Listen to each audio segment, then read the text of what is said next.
How to pay collection on Experian. Follow the instructions. Open the Experian app on your phone. Log into your account or create one if you haven't already.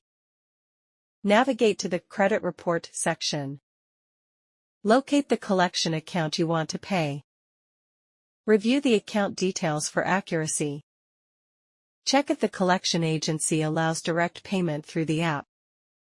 Select the account to start the payment process. Choose the payment amount, either full balance or a partial settlement if offered. Enter your payment details, like your bank account or debit card information. Confirm the payment and save the confirmation for your records. Monitor your credit report for updates over the next few weeks. Dispute any errors if the account status doesn't update correctly. Thank you for watching.